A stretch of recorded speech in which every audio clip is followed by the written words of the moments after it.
Let's continue talking about the holiday and more things. So, an interesting question comes up, right? Somebody just asked me about this. When it comes to cutting your hair on the Sfirat Omer, the question is everybody obligated to keep this? In other words, there's two things, right? One is, what about children? What about ladies, right? What about women? Are they obligated also to keep these laws? So the truth is, I saw in the Chazon Ovadia, Maran, Rabbi, he brings over there that women are not obligated to keep, the issue of haircuts. They can get haircuts. Right? The question is why? What's the difference between the men and the women? Avelut also applies to women, right? But the thing is that women are different. Why?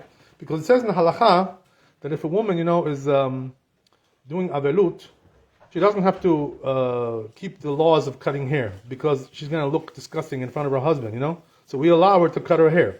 So we say, right, same thing also applies to this avelut, right, which is even older avelut, this right, so if it's older avelut, it's like shloshim, 30 days.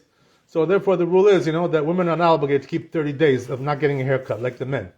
In other words, when a person, lo aleinu, right, somebody dies, relative, one of the 5 relatives that we have to mourn for them, the rule is, that you're supposed to not get a haircut for a month. But for ladies, it's not like that, right? Ladies can, after the Shiva is over, they can get a haircut because they're not going to look nice in front of their husband.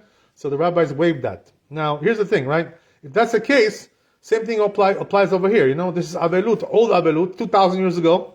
So since it's old, right? So they say, Maran, he writes over there that women don't have to keep this, because they don't keep also the shloshim, even, when it comes to cutting the hair. So all the more so they shouldn't keep this 2,000 years ago. So therefore, women can cut their hair, on Sfirat Omer.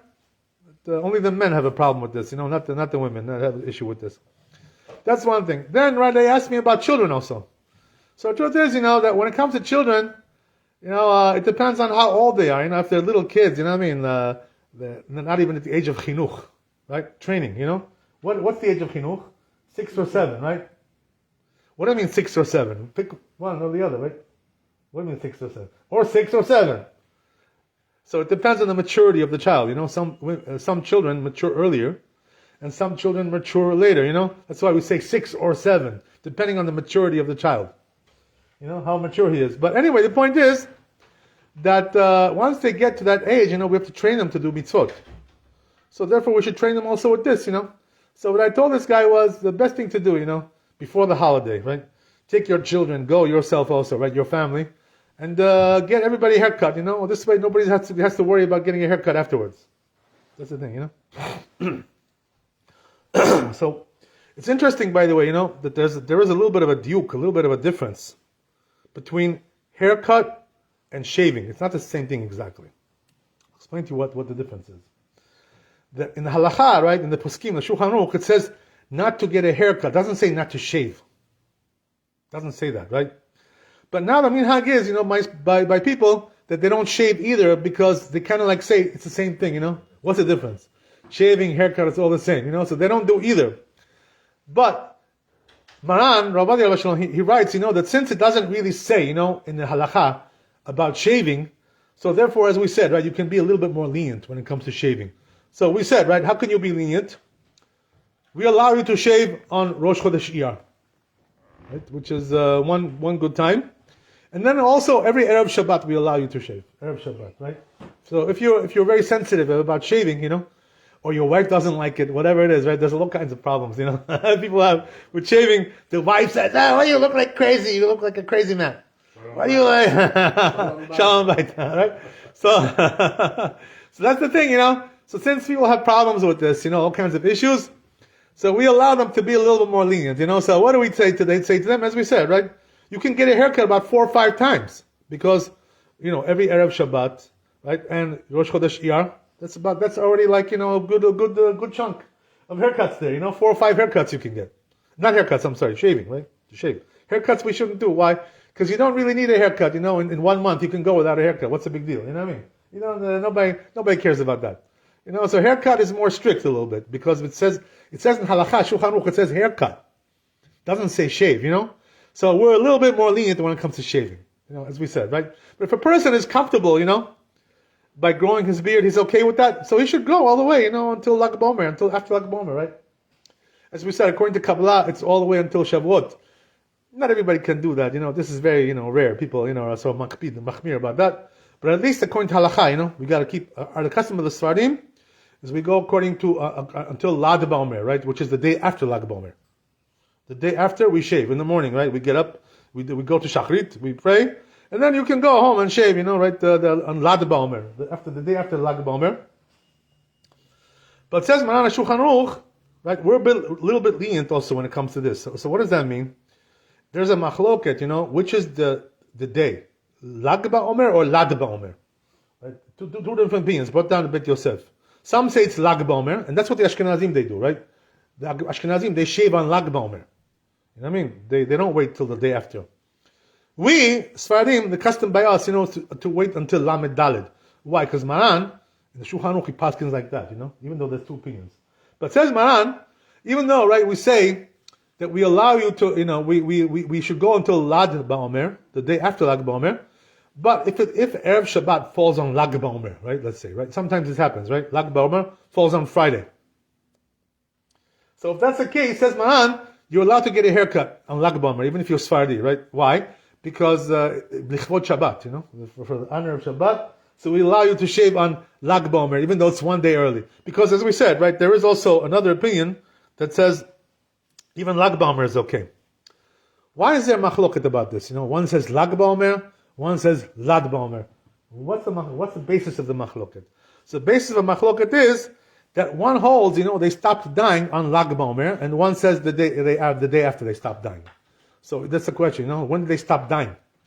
Right? There's several machlokot about this, about this issue. As we said, right? Some say they were dying all the way from Pesach until Shavuot, they were dying every day. There are some other opinions, as we said, right, that they say, no, it was only until Lag BaOmer. Some say until Lad BaOmer. They were dying. So that's why, we have different opinions. So for us, the minhag is Lad BaOmer. Ashkenazim, Lag BaOmer, right? That's what they do. Right? And the Kabbalistim, the big Mekubalim, they go until Shavuot. So when do they shave? Right? The Kabbalistim, Mekubalim, they shave Erev Shavuot, the day before Shavuot. They go, they shave that day, for the Chag of Shavuot, and that's what they do. Right? That's how they fix it up. Tell you another interesting thing, right? Which is, what about the issue of counting the Omer? So the question is, are women obligated to count the Omer? Or just the men, right? So here also there's different minhagim, when it comes to this. So the truth is, right, that the counting of the Omer is a mitzvah taseh she'azman grama. It's a positive commandment which is time bound. So therefore the women are patur. They're not obligated to do this. Right? That's the thing, So therefore they're not obligated. So that's why the custom, by the Sephardi ladies is that they don't count the Omer, Anybody women, your wives, they count the Omer? Nobody, right? Nobody does it. In our community, the women don't count the Omer. But with the Ashkenazim, they do. They count the Omer, the ladies. A lot of them do, a lot of them. Maybe even most of them, I don't know. I didn't take a census, I'm not sure how much there is, how much percentage there is. But by them, it's like a minhag like this, the women also count it. Now here's the thing, right? What about making the bracha though? The women are counting, they should count with a bracha or without a bracha? That's the question, right? So really the truth is, according to their custom, they can count even with a bracha. So what's the reason why? Because they hold, that you're allowed to make a bracha, the Ashkenazi side. They hold that you're allowed to make the bracha even if you're not obligated in this mitzvah. So everybody agrees, right? Women are not obligated in this mitzvah. It's only optional, optia, right, for them, reshut, right? But the thing is, since that the women are not obligated, really you shouldn't bless, because what are you saying in the bracha? You're saying Asher kedishanu b'mitzvotav vetzivanu, right? It says vetzivanu. What does vetzivanu mean? He commanded us. Who commanded you, right? You're a woman. Who commanded you? Don't say that, You're saying a lie. Who commanded you? Only the men were commanded. So this is the reason why, right? Women are not supposed to make a bracha, according to Sephardi custom. According to who? This is according to Rambam, right? Rambam says, any mitzvah that the woman is not obligated, she's not allowed to make a bracha. It's a bracha lebatala. It's a blessing in vain. But when it comes to the Ashkenazi women, they don't go like that.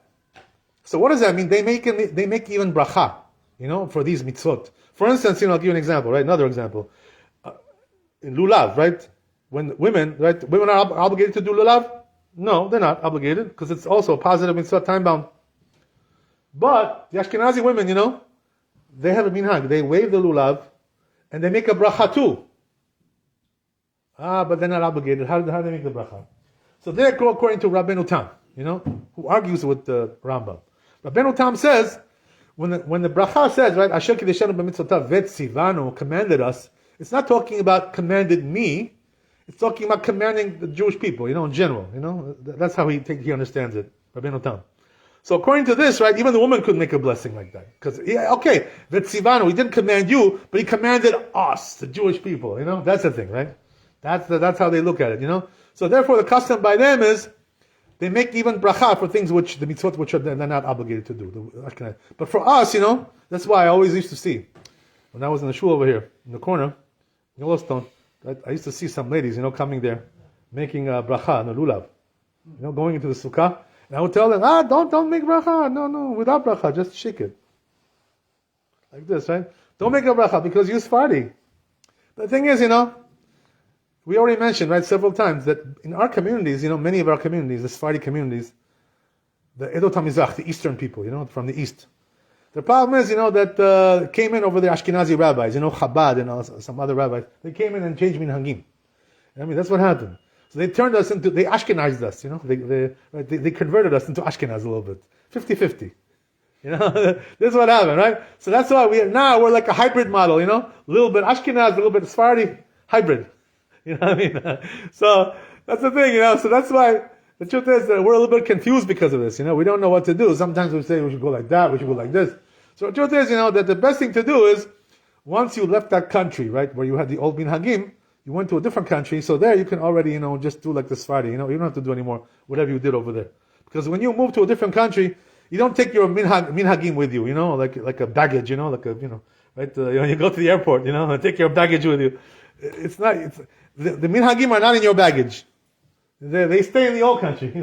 That's the way it is. Why? Because the minhag, according to Talmud, right? The minhag goes according to where you live. Doesn't go according to where you used to live. In the 2 generations before. We don't care about that. Question is, where do you live today?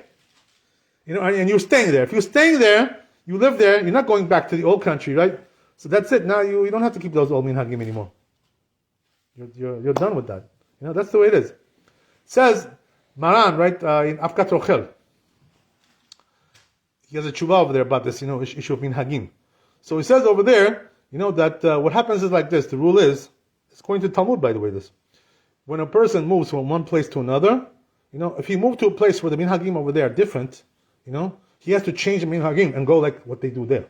He cannot say, I come from there. Who cares where you come from? Now you over here, do what they do over here, This is the rule.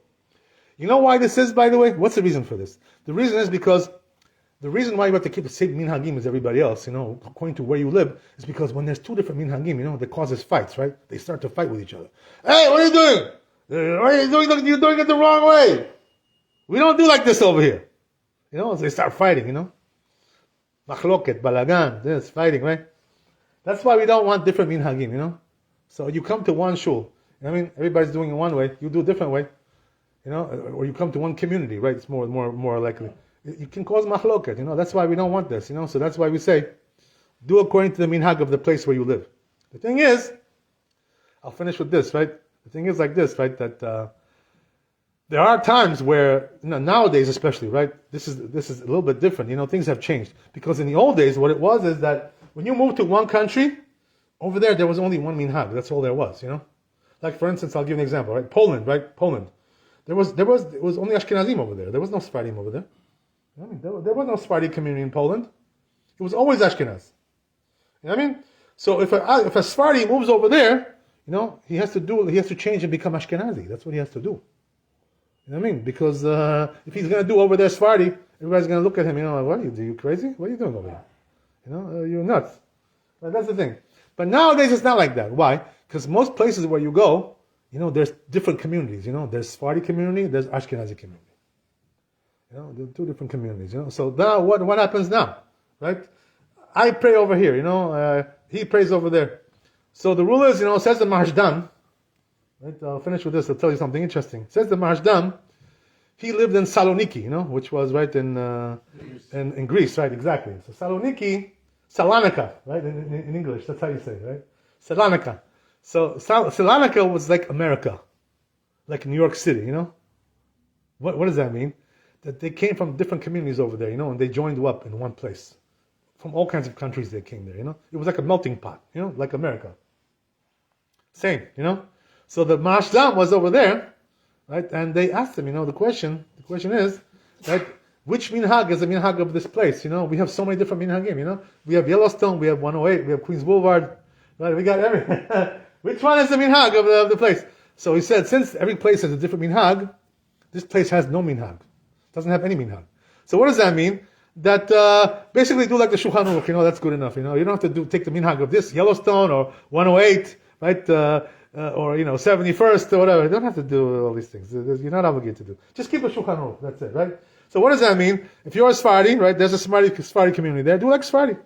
If you're Ashkenazi, there's Ashkenazi community. Do like Ashkenazi. That's the thing, So therefore, today, what happens is that when you move, most places they have different minhagim. They have different communities.